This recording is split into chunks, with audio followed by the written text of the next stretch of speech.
Welcome to Buckets from the Tommy John Home Studios. My name's Matt Moore, and I'm a senior NBA writer for the Action Network. This is your best bets for Monday, December 23rd, Christmas Eve in the association, and also your future Jays check-in. We're going to do MVP tonight in the wake of the straw poll. We're going to talk about MIP real quick because the guys just cannot help. Like, they're just itching to bet MIP.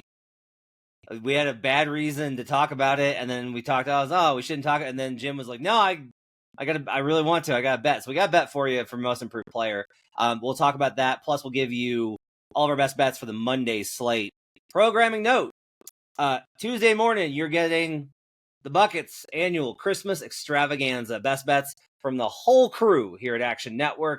We'll give you best bets on all those Christmas games. They'll be up on Tuesday, so you can evaluate those throughout the day while you're sipping on eggnog and desperately trying to escape your family. And you can check all that out before the big NBA slate on Christmas, because clearly NBA is the only sport that's on Christmas. What other sport would dare come on because it's an NBA holiday? Get the fuck out, NFL. What are you doing? Stop it. Everything we talk about can be found in the award-winning Action Network app. You can track all your bets in there. Lots of cool stuff in there for you to check out. Make sure that you do so. And also, check out our YouTube page, youtube.com/The Action Network. I am joined by the future Jays. That's Joe Dellera and Jim Turvey. Joe is at Joe Dellera on Twitter and in the Action Network app. And you can find him on the Cash That podcast, which is an absolutely phenomenal podcast, which he hosts and has all sorts of great contributors. Go check that out. Jim Turvey is from Roto Grinders, and he continues to deign us with his presence. And you can find him at Turvey Bets, both in the Action Network app and on Twitter. Fellas, good to have you with us. Happy holidays to the both of you. Let's start right here. So the ESPN straw poll was released on Friday, as we said. And I thought I was the quickest and smartest bunny. I was like, aha, I got him. Because they're going to vote Jokic. And so the Jokic line's going to move. And then we'll bet on other people. And it's going to be great. We're going to have this great opportunity. And I spent like 3 days figuring out which guy was going to be the guy to bet on and build the position on right now. Yeah, and then I checked out the numbers on Sunday morning, because I have an ability to actually reference the week over week. And, Jokic moved backwards. Jokic actually got longer on the board. Giannis and Shea are the ones that took the big jump. We'll run you through the numbers. First, if you missed it from Bontemps, here's the straw poll. Jokic took down number 1 with 57 first place votes. Shea got 24. Giannis got 19. Giannis got more second place votes than Shea did, but Shea got more first place votes. It is the points total is Jokic 827, Shea 678, Giannis 643. So it's very clear that, and Bontemps after the straw poll or after the cup texted and let people know that they could, if they wanted to reassess after the cup, because that's a major game and it's a head-to-head battle, they could. And he wrote about this, a lot of people changed their vote off of that. And that is one horrible process. Just so I'm clear to everyone I know that's a colleague that may have changed their mind, you should never change your vote on an MVP based off of one game that, by the way, didn't actually occur in the NBA regular season for which the MVP award is awarded. I don't care about how you vote. I'm just saying, you should not feel differently after Tuesday than you did on Monday. You should feel the same. Regardless, here's what happened. Right now, consensus Jokic is plus 105. The shortest is plus 100. Longest is plus 125. Shea, there's a 240 in the market. Consensus is around 220. It's about 222.5 is kind of the consensus. Giannis, you can catch a 500. It's pretty much consensus 500 in the market. What is interesting is that when we look at a week ago, Jokic went from, let's take DraftKings. He went from minus 120 at DraftKings to plus 110. That to me is very, very strange. That's a genuinely baffling sequence where I was certain that the straw poll was going to get everybody to at least, that there would be at least some movement. I know it's early, but you're literally talking about likely MVP voters voting and saying that. Let's start with Jim. Jim, when we look at this board, what surprised you the most in the movement from where we started to where we are now? Well, I do have some thoughts. I want to kick it back to you because I have a question real quick. I believe in the past you have said that the first straw poll does not align perfectly with the winner, right? It almost acts as a red herring. Can you go through that just a little bit? Because I think that there's the potential that other people are onto that now. Yeah, so I think actually what I think is kind of going on is if you really want to dive into it, all of them except the last one are red herrings. That's actually like a more accurate representation of what we've seen. That they don't actually track very well because of like how like the movement and momentum of these things kind of like factors in. And so the last one is usually pretty indicative where you can actually kind of get a sense on what these are and where the race is, because the last one's like in like March, and by that point you're just gonna have to do something dramatic in order to change people's minds. But yeah, so like Tatum was first last year in the first straw poll because the Celtics were off to such a phenomenal start. So it was like, oh, Jason Tatum's the best player on this incredible team. It's Jason Tatum. No, because everybody knows like no, it's not Tatum. Conversely, you know, the last one is typically like in Jokic's years, he's mostly been number one. There has been like if it's really close, you can kind of get in on the second one, but the first one in particular, I do think is particularly soft. And so maybe you're right. Maybe there was an anticipation from the market based off of the straw poll that they took, that they knew. I think some of this is just Giannis is awesome. Like Giannis is getting organic steam. The Shea number is what I'm surprised by. Because if you had told me, I would have bet pretty solidly that Shea would not have wound up as... I would not have thought that Shea would get shorter from the beginning of last week to the beginning of this week. I would have thought Shea would have gotten longer. Well, there's also the Luka of it all, right? So we have Luka missing games here. We have Luka not getting a single first or second place MVP vote in the straw poll. I think that is a position that those two are not coincidental. I think the more games he misses, people are realizing, you know, he's going to be on the edge. There are actually several very deserving candidates this year.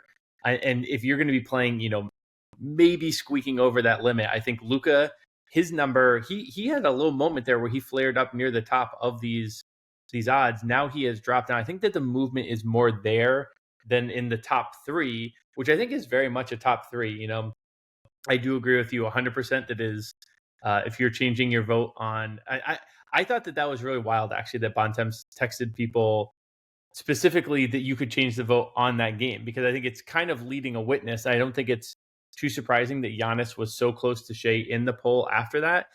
But Giannis is a name that I do think has been interesting in this market for a little while. And even at plus 500 still is intriguing to me, in part because the Jokic of it all. I you know, again, this is not my favorite market to play around in. I think it's a very sharp market. Typically, it's one that people are paying the most attention to. But Denver right now, they're on pace for 46 wins by dunks and threes. That would be the fewest win total, the lowest win total for an MVP this century. Now, there is a caveat there that Jokic cleared it with, you know, he won MVP in a year. He won 47 and 48. So we're very close. But 46 itself would be the lowest this century. And this is now giving, you know, it would be the lowest this century to a player who would be 4 and 5 years with one title. And I know that drives you nuts. I know it drives Brandon nuts. I know it drives a lot of people nuts. I think it just has to be part of the conversation. Like the history of the award, I think there are enough voters out there who think about the history of the award while thinking about it, it has to be part of our capping as well. I think that's a narrative that hasn't really come up yet. I have not heard it discussed very much. I can't see a world in which that does not come up. It was the same way I felt about Embiid last year. We didn't get to put the voters to the test and see if they actually would have given him back-to-back and truly looked at this season as its singular entity and no historical context to it whatsoever. But I think that all of that context leads me to think that there is potentially some value in this market. I think Giannis is the name that's interesting. I think all of us hold positions on Shea at this point, and the Shea position, the Shea number to me is the sharpest. I think that's right around where the number should be. I think Giannis is interesting. And then I have a question for you. So maybe I come back to me in a minute because I want to hear Joe's thoughts on all that. But I have a further down the ballot. You know, long shots in the MVP usually are not worth the time, and I still think it's not. But I want to ask you a hypothetical. But I'll let Joe give thoughts on the top of the ballot first. Well, I'll touch real quick on this. Jim, just to be clear, the problem wasn't having resistance to Jokic winning 3 in a row. It was having resistance to Jokic having 3 in a row and giving it to fucking Joel Embiid that season. By the way, Joel deserved it absolutely the year after. I'm just saying that year was a disaster. Joe, do give me your thoughts on this whole thing. Yeah, so I think that I agree with Jim. I mean, the point where you could change your vote, and you illustrated it as well. It's like changing your vote on a game that's not technically in the regular season seems ludicrous. But I think it does tend to maybe influence this in a way too, where if we look at it and go, okay, well, like if you changed your vote off of that game, and that's like a hard recency bias type of thing, Shea would be the guy that would get votes taken away from him, and they would go to a Giannis, right? So I think that maybe that's part of why the Shea number got shorter, because you look at this and you go, he still was on 100% of ballots. And he's going to play, he's going to be on one of the best teams in the Western Conference. And if you actually look at this, he got more first place votes. So if the recency bias hurt him, and we're kind of saying this first ballot, it's just like, well, are you on it? Like, okay, like these are the guys that the name is popping in the media, whatever. That I think that's like an easier threshold to come back from. Whereas with Jokic, I think that there are Denver's still good, but they kind of are losing some games that they probably shouldn't lose. Maybe they make a move, maybe they make a trade, and that kind of changes things moving forward. But I think record-wise, it's going to be even more stark towards the end of the season, where you're going to see Shea at the top of the Western Conference, and maybe Jokic in the play-in, or even in that like 5-6 range, right? And I think that makes it a little bit harder of a conversation for the Bucks. I think Giannis is a player that's always going to be there. It's just a matter of, are they going to be the best team in the Eastern Conference? No. Where are they going to fall in the Eastern Conference? And then maybe you wind up having like a seeding issue where you look at the East and everybody goes, well, like the East isn't as strong as the West, or we don't feel that they're as strong as the West. So if you're at like the 4 seed in the East, that's not really the same as what people would say is the 4 seed in the West. So I think that the seeding conversation maybe gets to be a problem for Giannis. So I think that Shea is still the position that I would want, but I don't want to buy it at this current number. I think that it's a sharp number. I was so excited to bet Shea this week. I was so excited. I was like, this is the moment. I will strike now. And then the market was like, go fuck yourself. Like we're smart to this. Couple things. I think, look, Jokic won 2021 in a year in which Joel probably wins that award if he plays the whole year. But he didn't, so he couldn't. And the other thing I'll say on the seeding stuff, if you win 50 games in the West and are the 5 seed, and the Bucks win 52 and are the 3 seed, people are going to view the 5 seed in the West as a more impressive resume. Yeah. Like they just are. The key really is Giannis is awesome. I think this is peak Giannis. That's my personal opinion. I think this is peak Giannis. I think this is as high as we're going to see him get. I don't think he will get here again because he's played in a lot of games, which has been an issue for him. He's played more games than Jokic. Jokic's only played 2 more than Luka, by the way, notably. That's like a little bit of like a... Now, the Nuggets haven't played as many games. Is kind of I was going to say, is that a missed game, or is that more just they haven't played as many? Okay. Yeah, so Luka's at 9 missed games, so he's only got 8 more to miss for the remainder, which is somebody who bet him so heavily in preseason, I am not particularly thrilled with that he had 3 days off after the Cup and got hurt. I don't understand this. But they just punted those Clippers games. They split him anyway, 1-1. I do have a question about that. Yeah. Because Luka gets suspended all the time for technicals. Yep. I'm sure that's got to count against those 8 games, right? So He doesn't have 8. Let's just call it now. He doesn't have 8 games left. He's got probably closer to like 7, maybe even 6. Maybe. Jokic's number is 31, 13, and 10. You know, on 50% from 3-point range and 56% from the field. He's got the highest EFG of the top tier candidates. He's got the highest BPM of the top tier candidates. He's got the highest EPM of top tier candidates. He's got the Vorps. He's got the Schmorps. If it weren't for the missed games thing, I would be hammering Luka right now. Because if you told me right now, Luka's going to play 70 games, like he's going to make it, he's only going to miss 3 more games the rest of the season. He's going to play 70 games.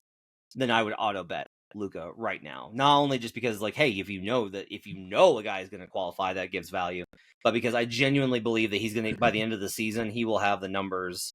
The advanced stuff is also there. That's going to be the trick with Giannis, and the Bucks fans are going to lose their minds, but it's true. Giannis is like a +2 in net rating. They don't like, if you don't like that terminology, that's fine. Here's another one. Across the average number of possessions in a full game, the Bucks only win by 2 points when he plays. That's it. 2 points. Versus like Jokic is like 10. Luka is 10.5, and Shea is ungodly. Like they're just they kill everyone.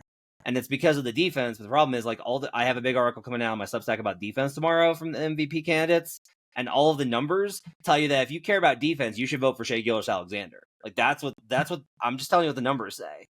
Like he does lead the league in steals, so it's not like if you go find these clips, you're gonna think he's a shitty defender. That's not the case. Jim, tell me your long shot. So it's not a long shot I want to bet. It's more a long shot that I'm curious what would literally have to happen for Jason Tatum to win the MVP. Because he is now, like you mentioned, Giannis and the Vorps and Schmorps not fully loving him. Tatum's ahead of him by EPM right now. Now, not by BPM, but he's going to be on a team that's going to win 60 games. He legitimately, to my eye, does look better this year. He's playing better in crunch time. He's answering a lot of the questions that I've had about him in the past. It kind of blows my mind. Last year when he was playing not as well, the Celtics were kind of more of a story because they were, blossoming, and he was first in this poll. Now he's like buried. He's fourth without a single first place vote. What literally would have to happen for him to win this? Or can he just not? Is it basically an impossibility because one of the stars will stay healthy enough and they'll always get it over him? I feel like if all 4 stars went out, right? Like if it was Shea, Jokic, Luka, and Giannis, if they all got hurt, I think the problem would happen is that there's no conversation really around Tatum unless you're Kendrick Perkins. And then aside from that, right? Then now all of a sudden, all these other players that you didn't really talk about in terms of MVP start popping into the conversation, and you're going to get somebody that gets into a media cycle, and it's going to go, well, like the Knicks are crushing on offense. I knew you were going to bring up Towns. Or Donovan Mitchell's going crazy. I've got this in my tier 2 article. Towns has made. I bumped Jalen Brunson for Towns because you can only have one guy from a team on the list. No player in NBA history has averaged 25 and 10 with 40% from 3. Nobody's ever done it. He's insane. Nobody's ever done it. He's going to lead the league in rebounding. Yeah, at 80-1. So which we got.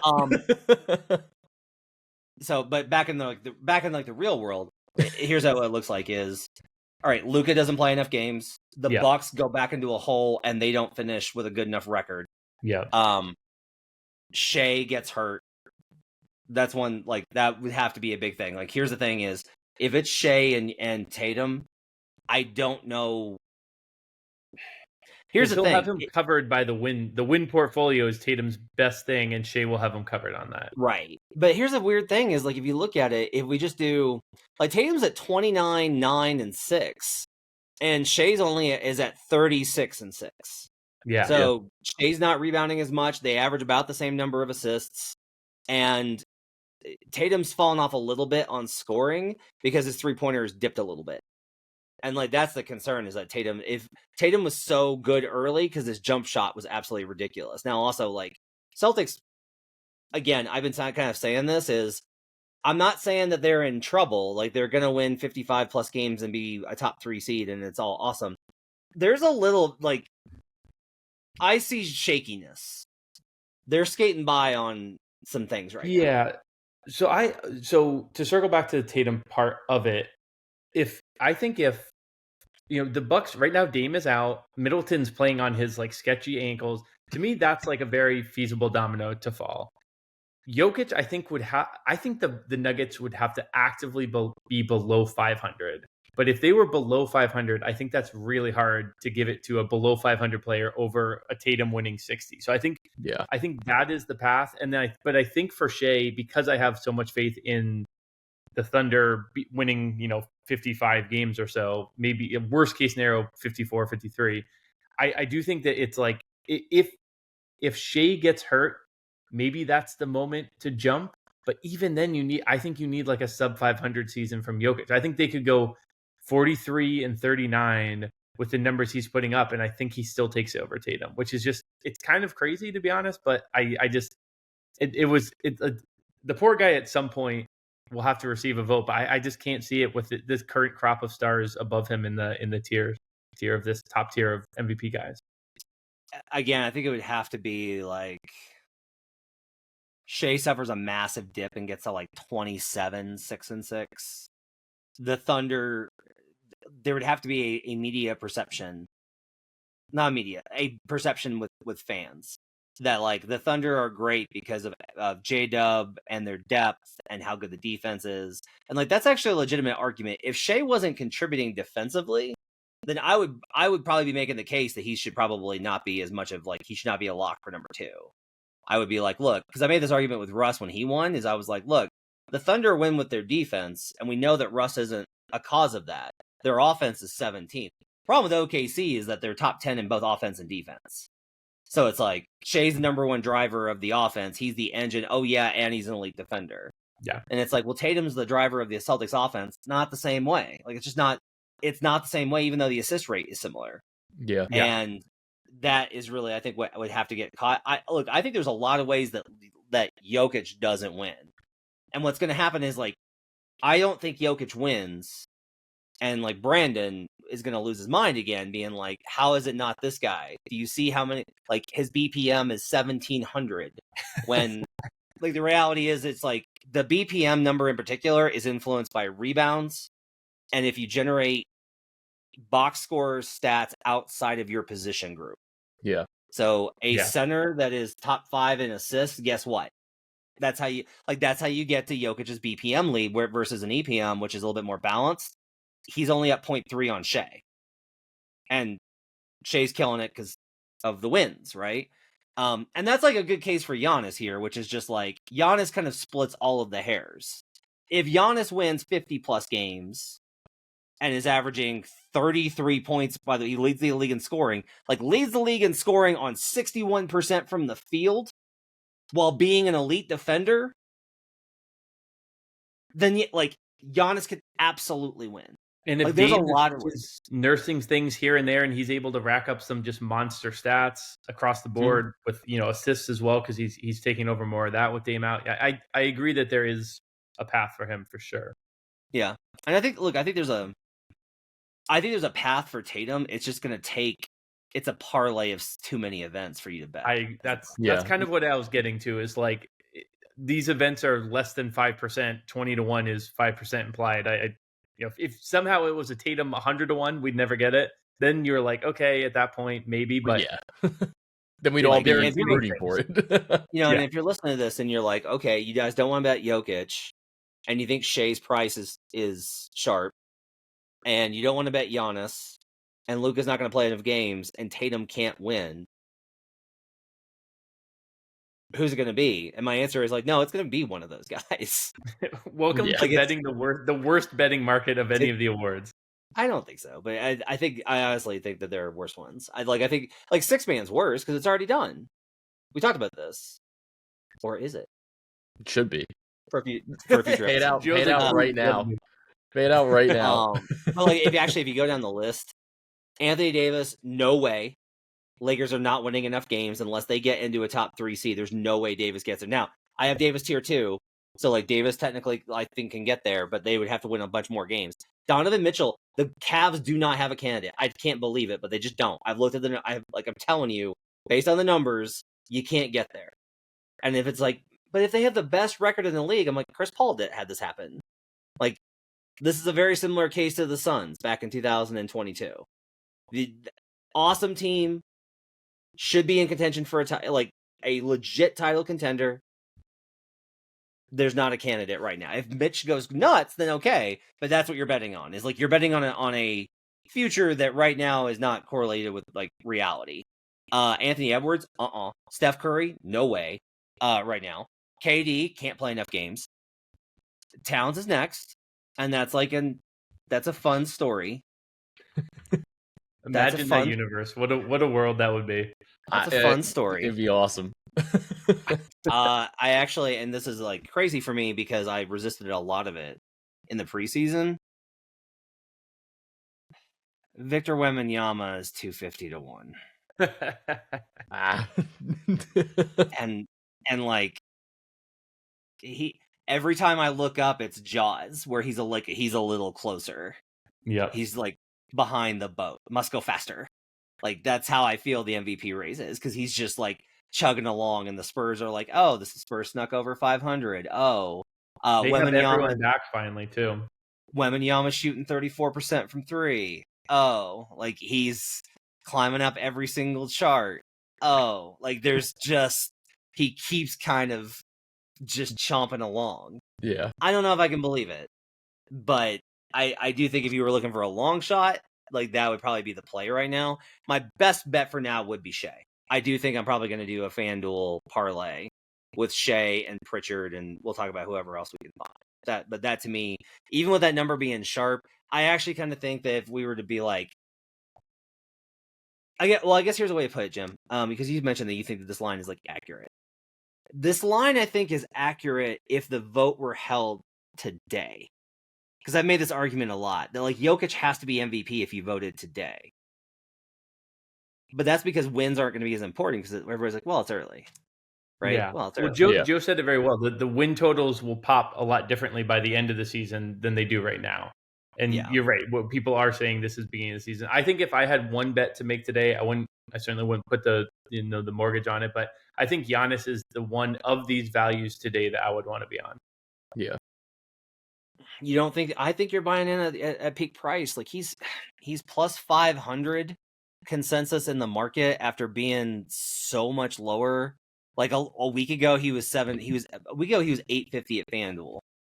Yeah, the timing is not good by any stretch, but I think that this Bucks team is actually pretty decent.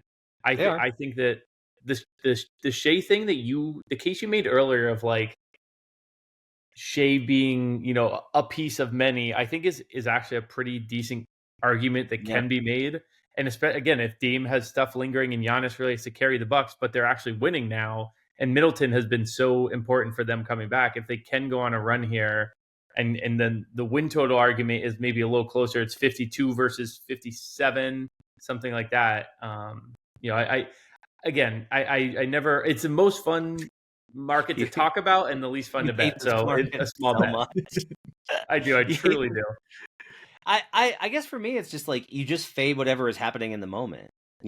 Like it's like right now it's Giannis because he just won the cup, and everybody's like, "Is this?" It's the meme. Is this the best player in the world? Yeah. And it's like, Jokic just lost to the Blazers. Like in the same week, Giannis won the cup. Jokic lost to the Blazers and Kings, and then had a nail biter versus the Pelicans. Giannis had an incredible block, and Luka missed games. To me, this is. I'll actually push back very strongly on you. Do not bet Giannis right now. Like the Bucks this is peak value because. Go ahead, Joe. No, I was gonna say like these cup games, like we know, like Giannis loves these games. It's like when he plays in the Olympics, the team is garbage and he's amazing. And it's almost like what he just did. He carried this team that was just not very good or like didn't have a lot of health into a cup win.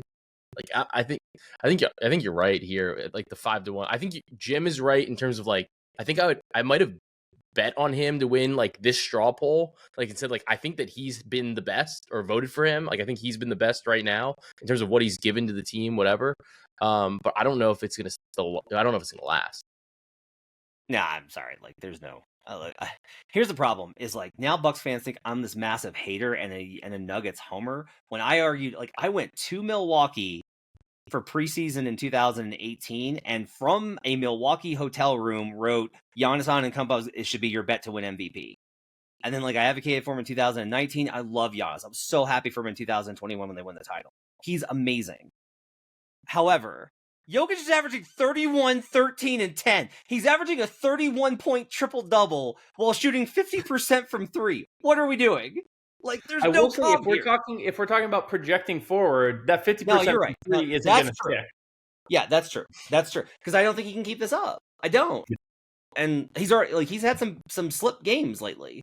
It was also really funny because I was like, aha, he's starting to tail off. I was like, he read the straw poll and doesn't want to win MVP because he had 6 points in half, and then he finished with 27, 11, and 18. It's ridiculous. All right.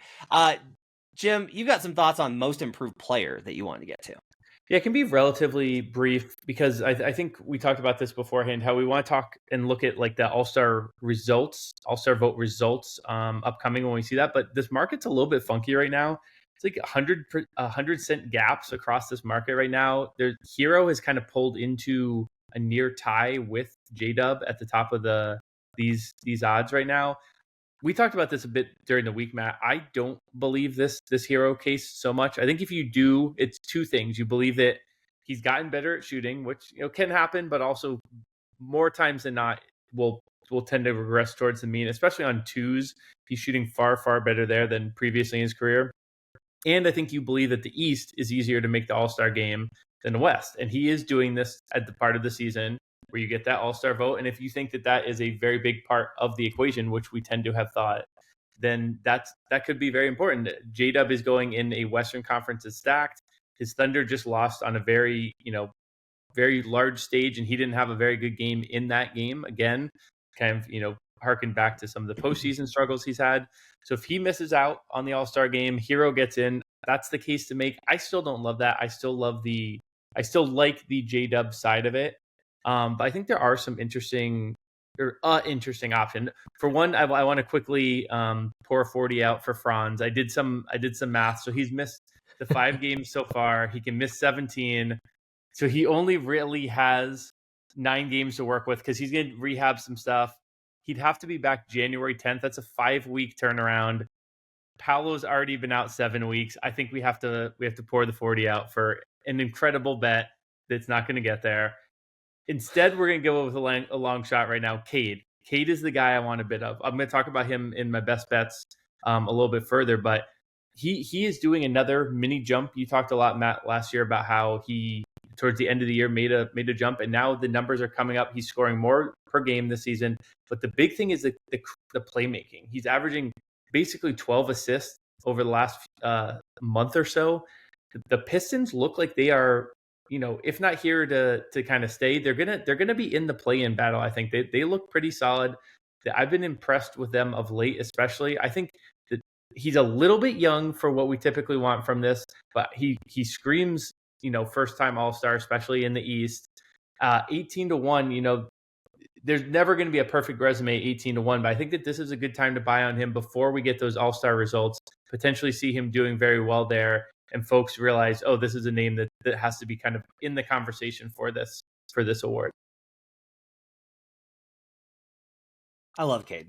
I really do. He's phenomenal. He's a great watch. And he's going to be an amazing player.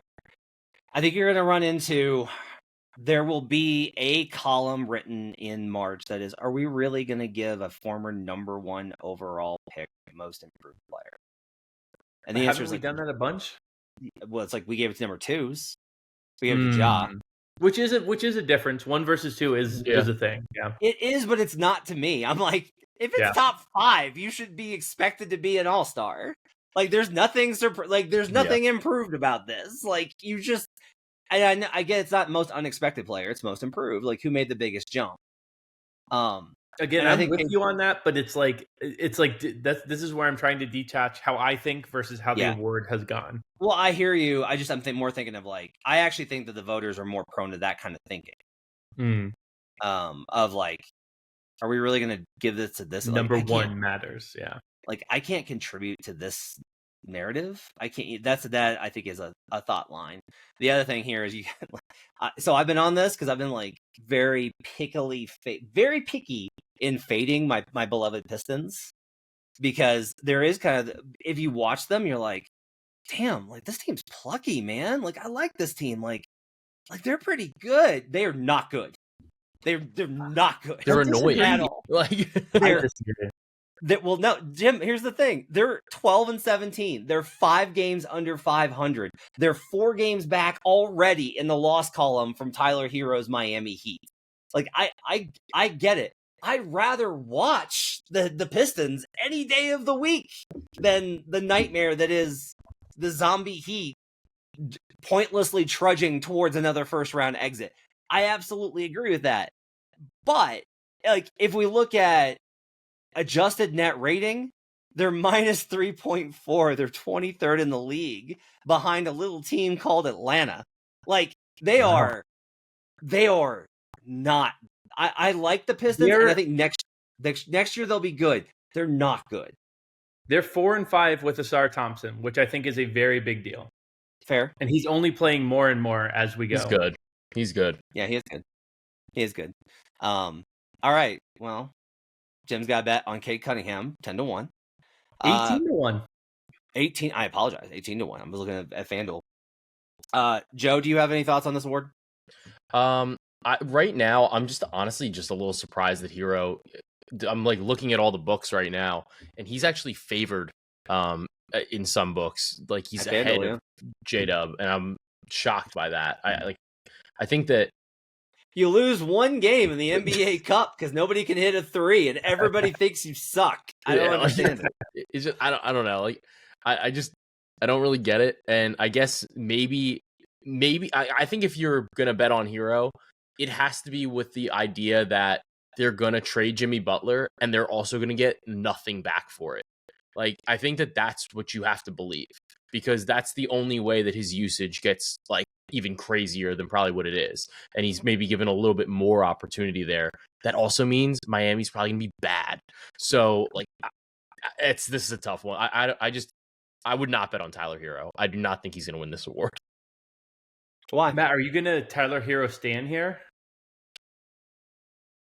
I have some parlays with Tyler.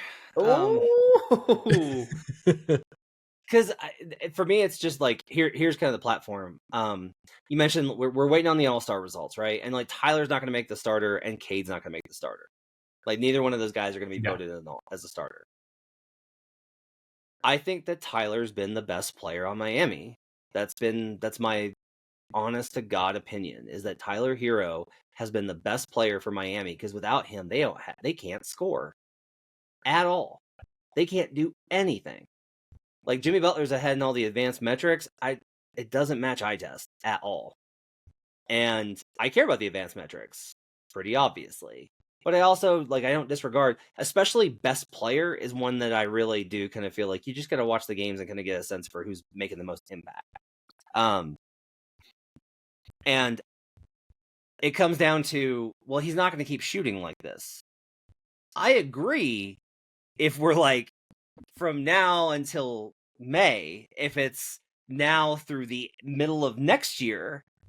But if you're like, can Tyler Hero sustain a heater for another 3 months to build a big enough lead? Yeah, he can do that.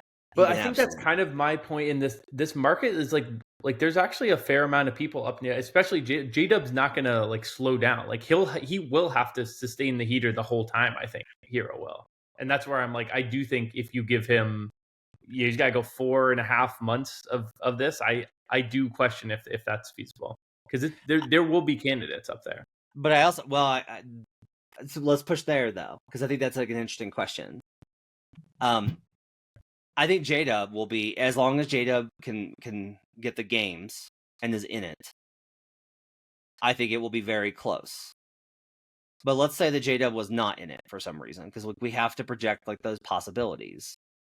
I don't, as much as I love Jalen Johnson, I don't think that Tyler Hero versus Jalen Johnson, like, I think Tyler's getting that from the vote perspective. What if the Hawks now, win the division? Sure. Sure. But like, but like, see what you did there. in this universe that we live in, Jim and I have an ongoing the Hawks are not good, the Hawks are not bad debate going Weirdly, on. I agree with both sides of that. Yeah, They're not good and I do not too. bad. But we're just very staunch on which side we prefer. Jim Very prefers true. that they are no, they are absolutely not bad, and I am like, there is no way that they are good. And so we're basically saying the same thing, but very angrily at each other. But very angrily. So then it's like Dyson Daniels. The offense isn't there. Like, he doesn't fit any sort of category for the history of this award. Like, I would love it. Like, I would look at him as a serious candidate if I were a voter. There's poor Norman Powell. Just poor Norman Powell, who should have won six-man like twice by now, hanging out, being like doing everything to keep this Clippers team afloat with Harden. No, like he's there on this list. No one cares. Like, no one cares about Norman Powell, right? And that's Cade. Okay, let's say the Pistons, but let's say the Pistons have to get they decide to go let's say they have an unlucky stretch and they wind up where it's like, oh no, we're too far back. We gotta go the other way. It's time for us to kind of pull back on guys playing. That's definitely possible. RJ Barrett, like, the Raptors are not going to be good enough. As much as I love my 100-1, that's the CLV sandwich of the year. That CLV sandwich will feed generations. Evan Mobley, I think, is interesting, and LaMelo Ball is interesting because I can't believe this. I have LaMelo Ball tier 2 on my MVP list because I literally was like, if I'm going to say that winning doesn't matter now, which is the argument with Yoke, I can't ignore the fact that LaMelo's averaging like 30 and 9 and is fundamentally one of the biggest offensive engines in the league, even if his efficiency sucks. Like, I think that's probably the point, though, right? Because Hero took a jump from 20 points to 24. LaMelo's literally going from 24 to like 31. 30. That is so much harder to do than from 20 to 24 when when there's nobody else on Miami to score. Like, Charlotte has a million dudes that only want to shoot the ball. So, like, that's, like, one of the problems is outside J-Dub, we have two types of guys on this list. Yeah. We have guys that actually help you win games and have made serious improvements towards their teams in winning games. And we have guys who have made stat jumps. Yeah. And that's all we have. And we got to pick between the two. And that's what's tough right now. And that's why J-Dub is like kind of the happy medium between the two. Yeah. And he's still my favorite for it. Yeah, I would agree. Next week we got to talk 6 man of the year because I started putting some stats in the Slack with you guys, and I'm very much in the I want to like soft fade Boston. Does that make sense? Like, dude, I don't want into it so hard. He's gotten 30 plus minutes like the last 5 games. They're leaning in so hard to it. Yeah, they definitely love, and their media team is awesome. Yeah, like they're gonna put out some clip reel. And it's gonna be incredible. But they might lean in so hard they might piss people off and make it go the other way. That's my dream. I do think though, with a favorite like that, like we talked about for DPOY stuff like that, there's gonna be there is an opportunity that we should be buying somebody else because we have 100-1. And when I say we, I mean me. The mouse in your pocket, you, Oh wow! By the way, at FanDuel, after last night with an incredible block on Nikola Jokic and a loss, Yves Missi has taken over as favorite for Rookie of the Year at plus 200. Wow. Yeah, saw that. Edie down too to 6-1. So hope you guys hopped in. Once again, I would. My big thing here, Jim, I just think is like right now, whatever the Steam is indicating, like, go the other way. I do think this is very basic betting stuff right now. I don't think it always is in the course of an NBA season. I think like January gets more complicated and like there will start to form like solid, like, no, his case is firm enough now. And you kind of got to get a sense for that where it's like, no, it's too early 2 weeks ago, but now it's not. Like, that stuff is all definitely possible. And there's like lots of interlocking. Your points about how the voters vote, I think, is it's essential in everything that we talk about on buckets for the awards. I am just right now on the first straw poll on December 20th. I'm ready to be like, if you're going to bet, go the other way. I just think it's the smart move right now. That's fair. All right, let's do best bets for Monday in the association. I had a killer week. And then I was like trying to keep the streak alive, and then the Rockets couldn't hold on to a 10-point lead with 3 minutes to go. I was very mad about that. on Sunday night. But we're back at it with the Monday slate. Let's go around the horn. Jim Turvey, what are your best bets for Monday in the association? I've got Suns +7. I've got Pistons +6 and on the money line. Look at this man coming in here with adult bets. Look at these adult I knew bets you'd love it. of sides. All right, Joe Dellera, what do you have to show and tell? The irony of this is too, these are probably like the two most childish players you could have player props on. And it's I like Joel Embiid over 28.5 points and Ben Simmons under 8.5 points. Yeah, I like both those plays. By the way, I'm totally kidding. So many serious bettors play props, and they're often it's such an easier market than the nonsense I get into. I'm betting Celtics Magic under 216.5. I'm going head to head with Jim with Lakers -5.5, and I'm taking the Memphis Grizzlies -5.5. Let's do their head to heads first here. Our head to head first here. Let's talk Lakers Pistons. Jim, give me the cap on why you like Detroit to get a win in City of Angels. Yeah. I talked about it a little bit in the Cade MIP spot with this Detroit team kind of arriving. They have wins in Phoenix, in New York, and in Indiana in the past 4 weeks. Cade's averaging 25, 7, and 12 in that stretch. That's incredible. And they really look good. I mentioned Asar Thompson also when we were kind of kicking around the Detroit of it all. The Lakers have won 3 in a row, but I remain a pretty big skeptic overall on the Lakers. JJ Redick seems like he's really trying a lot of stuff out, and stuff will work for like 2 to 3 games, and then it doesn't work, and then he tries a whole bunch of stuff again. You also have the whole late potential for a late scratch, which is really nice going against the Lakers. LeBron and AD are both questionable going into game. My guess is they both play. This line to me, I like it even if they play. So then when there's the possibility of a Lakers scratch with either of those guys on top of it, that's where the money line, grabbing the money line aspect of it and getting that longer number with, if either of those guys are out, it's going to move immensely. So sprinkle in the money line, but I do like getting the Pistons there at 6 in LA. Even though Lakers have looked a little bit better of lately, I think the Pistons, I'm more impressed with what I've seen of them lately. And grabbing 6 points is going to be the side I'm on. Okay, it's a solid cap there. I disagree with all of it. All of it is wrong. So let's start here. I noticed this last 2 weeks. Now, a lot of this is like last 2 weeks is impacted by the fact that we haven't had as many games because of the cup. But last 2 weeks, the number one defense in the NBA is the Los Angeles Lakers, allowing 99.5 points per 100 possessions. Okay. What I like to do sometimes with caps is I'd go, all right, I did this with Lakers Kings the other night where it was, the Kings are a really good play in the second game of the duplex spot because if you're favored and you lose at home, you usually win the second one. And I was like, but wait, I think they should be dogs. Like, I don't agree with the market on this. I think that they should be underdogs in both games. So what does it look like if you're a dog in the first game and you lose, and then you have them again at home and you're a dog, which again is what I think the line should be. And it turns out like those teams lost over and over. So that was like a supporting reason why I took Lakers to win that second game versus the Kings on the road in what usually would be no, you're not going to lose twice to a team in a week. Take the Kings here. I went the other way based off of that. My point here is, all right, let's take how do the Pistons do versus top 5 or top 10 defenses, right? Because we're saying like right now the Lakers are a top 10 defense, and that's very last 2 weeks, small sample. I'm totally understanding of that, but I did want to kind of look at it. And the answer is not great, Bob. They are 0-7 straight up versus top 10 defenses with a -2.4 spread differential. And this is always what I think is fascinating. Whenever you have a team that, like, the Pistons struggle on offense, they're better on defense. So what happens when they face a team that's really good against their weakness with a defense? This happens a lot. They're 28th in defense versus those teams because they're trying so hard to compensate offensively against what's happening, and they're also turning the ball over. And so they actually have a real problem with getting stops too. On model, like if we're just going to like remove all that and we're just going to get to, all right, what does the number spit out? I make this 9.2.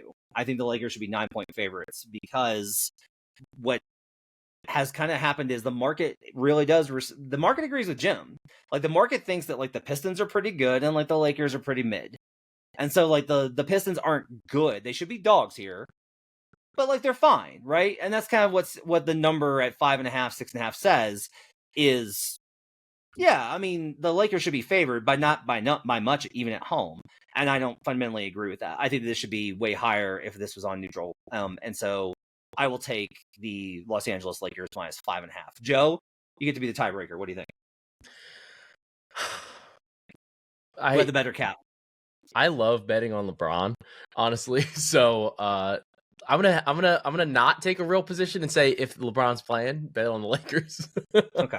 Because I think it is one of those. I do understand where Jim's coming from in terms of the like wanting to try to get ahead of a line in a way, like if there is somebody getting ruled out or something like that. But for me, like I'm like I need to know. I need to know. Give me the information. So I'm gonna lean with Matt here.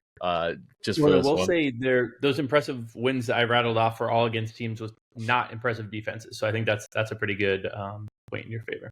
I mean, but the other counter of this would be like, yeah, but the Lakers have been only good for 2 weeks. Very true. Like, and Russell has been getting more minutes lately, which makes it feel a little bit fool's goldy.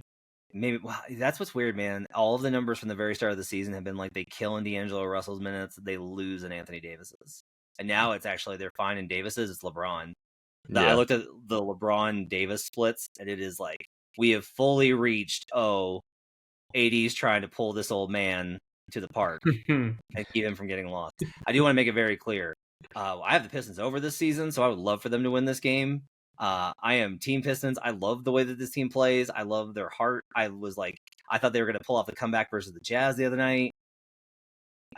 I love the Pistons. Just want to be clear on my love for Detroit basketball, especially George Blaha on the League Pass call.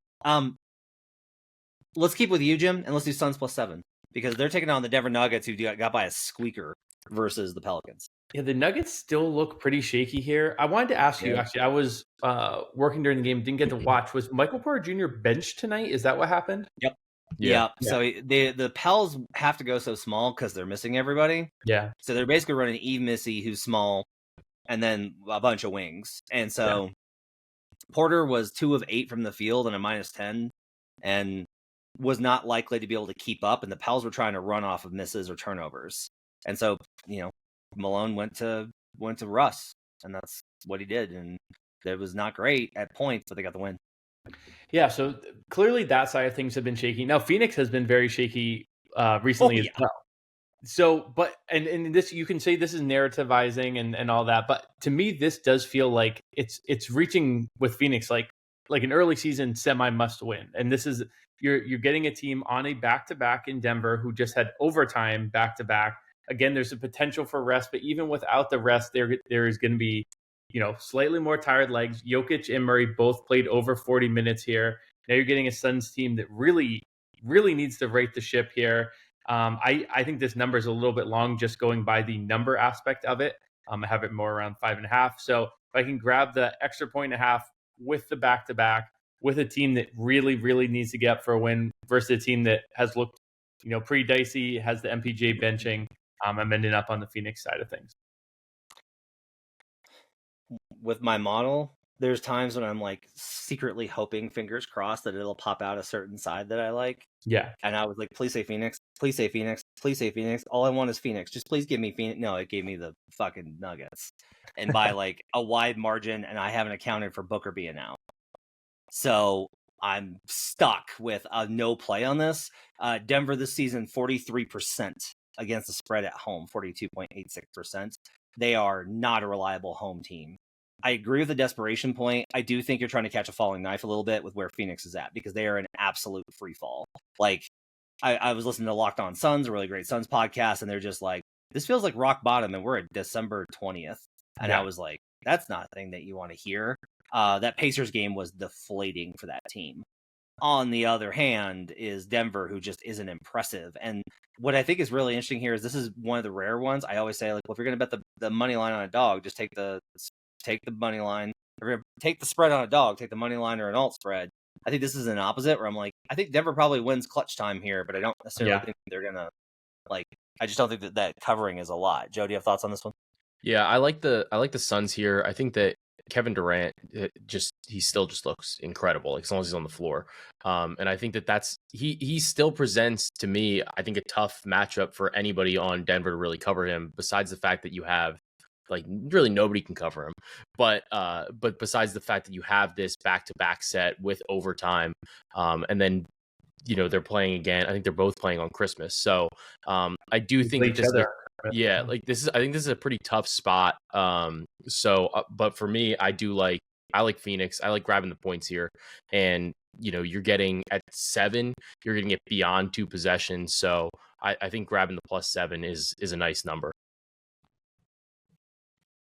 All right, Joe, let's go to you. Ben Simmons under 8.5 points. This is like the hater prop bet of the year. It's Christmas, man. Come on. This one's pretty gross, but especially because he's gone over this in 3 straight games. He scored 10 against Cleveland, 12 against Toronto, 15 against Utah. None of those teams are Miami.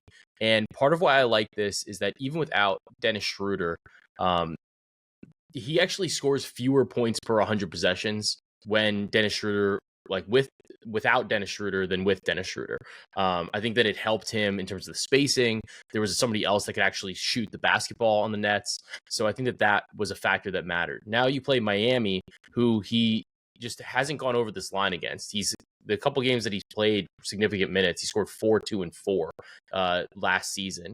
And part of my thing here with Simmons is that Miami runs a lot of zone. And I think that Simmons is not like a great zone buster. He's not. And he also, if he can get to the rim, that's one thing. But from talking to Jim through some of the projections that he's got at Roto Grinders too, we're kicking some things back and forth. The angle for Simmons that I would maybe like is his assists. But I don't really trust enough people on the Nets right now to convert on those opportunities. So I leaned away from that, and I went to the points. At 8.5, he's not shooting threes, so that really means he's either got to make 5 buckets or he's got to at least get to the line, and that's just not something that he's consistently doing on a nightly basis. And even if he does get to the line, he's still not a great free throw shooter. So his usage is up a touch and the minutes are up a touch, but from a scheme perspective, I like the under 8.5. He's still only hit this. He's hit this in the last 3 games. Aside from that, he is only hitting this in 2 of his last 19 games prior to those 3. So I think that this line is a little bit of an overreaction to these 3 good games. Prior to that, his line was set at like 5.5 or 6.5 for points. And then it's gone up from 6.5 to 6.5 to 7.5. And now we have an 8.5. And I just think it's a little bit, I think it's really at least 1 point too high given the matchup. BS Energy Sports, 24 teams in the NBA run zone less than 4% of the time. Miami runs it 11% of the time, number 1 in the league. How many points does Ben Simmons have against zone this season? He does not have a single scoring possession. That's insane. Trying. That's not even, he's 0 for 2. He hasn't have a possession log trying to score against the zone this season. That's awesome. What a stat. So there you go. I like this one. Embiid over 28.5. I'm going to be honest with you, Joe. I have taken the Philadelphia 76ers. I have removed them from the NBA carton of eggs, and I have just put them aside in a little baggie and put them on the counter. And I don't look at any of their games. I don't look at their props. I don't look at their awards. I'm just like, here are the Sixers, and they exist in their own little universe because I don't want to mess with anything injury related. But you like Embiid to go over 28.5 tomorrow versus Victor Wembanyama in the Spurs. Yeah, this line's honestly gotten steamed since it opened. It opened at 26.5.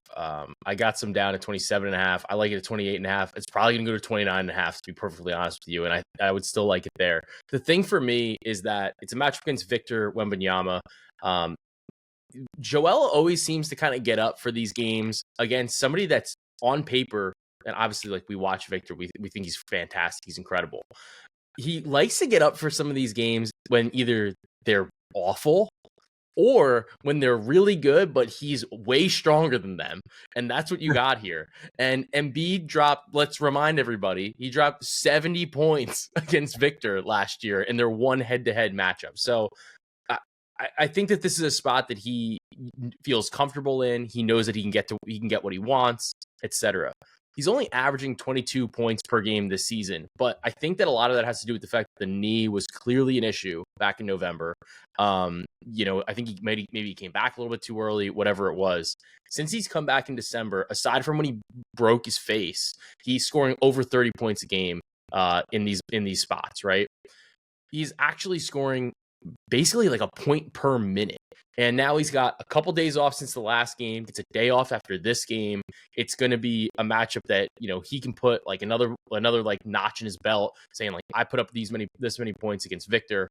I think that the 27.5 or 28.5, 29.5, I think it's just a little bit too light. I think he's going to want to put up a 30 piece.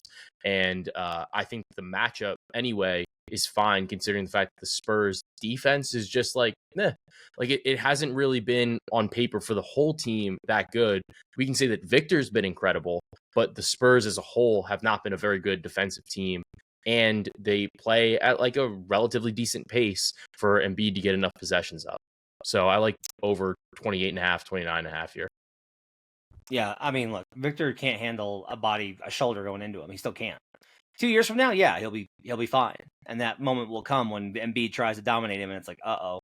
But that's not now. And so I think you're absolutely right. He's gonna crush in this matchup. Real quick. Strongest cap for me is Celtics Magic under 216.5. So I touched on this in the last betting card that I did for Saturday's games. This was like, it took me a while to put this to like there's so many numbers that I get thrown at me that I subject myself to. I have a hard time seeing through that and finding actual angles sometimes. But this was one that I actually put together. I knew that Boston was really bad at home against the spread. And I was like, all right, so why is that? And the answer is their defense, which is 14th in the NBA at home. They are the second best road defense in the NBA. And this is just something that, like, year over year, you'll see these trends. The Kings were like this a few years ago. The Warriors were like this a few years ago, where teams just struggle for whatever reason. I don't have explanations for it, but we don't necessarily have to. And you can chalk it up to noise, but I do think it's more of like there's some sort of human nature element in that particular season that creates an environment for this. So the key here is that as well as a result, because the power rating isn't necessarily, and the projections for the total aren't necessarily going to accommodate for that as much as maybe they should in an extreme case like this. Celtics unders are 54% this season. And I'm sorry, that's actually high. They are 31% this season is overs. So 69%, 69.2% unders for Boston on the road. The under for Magic home games, because the Magic are also better at home, 53%. Magic obviously missing all their guys. They just lost Mo Wagner. Boston might put up a big number here. That's possible, but I actually think Orlando is just like, they're gonna defend. Like, they're just gonna defend. So under 216.5 here is my best bet for the Monday slate. Like I said, I like Lakers minus 5.5. Jim, do you have thoughts on that one? I was just saying, when you said that, my only thought was, should it just be shrunk down to an Orlando team total under in their first game without Mo Wagner? It screams like, but then maybe you get the blowout, comes in and they creep over at the end. But when you were capping it, I loved the cap, and I was like, oh, I kind of want the Orlando team total under already. So it was another checkpoint towards that. Yeah, I think I'll take the outs because typically those team totals are minus 115. I think I'll take the extra 5 cents just for like, oh, Boston decided to shoot 30% from three that night. Now there's like also the possibility this goes the other way, but I'll live with that outcome. I've just learned to just take the total and not really kind of mess with it. But I do agree that if you want to like hyper get it down, I think the Magic team total under is a good play too. Grizzlies minus 5.5 is a model play. They're excellent at home. They are this season 75% against the spread at home. Now, look, the Clippers are 61.5%. They're really good on the road. This is a great road team, but I feel like that's not being it. The market is behind where Memphis is right now. This is the best team. No, not the best team. This is the team that's playing the best in the West right now, I believe, is the Memphis Grizzlies. I make this line 8.5. So I feel comfortable laying any number with the Memphis Grizzlies with John Morant back. Recap the best bets. Joel Embiid over 28.5 points. Poor Ben Simmons under 8.5 points. Jim likes the Suns +7 versus the Nuggets. Pistons +6. Celtics Magic under 216.5. Lakers minus 5.5. And Grizzlies minus 5.5 are my best bets. You can catch all of this and more in the Action Network app. My thanks to David Payne, our producer. We'll see you guys again next time for our Christmas extravaganza here. Till then, let's get buckets.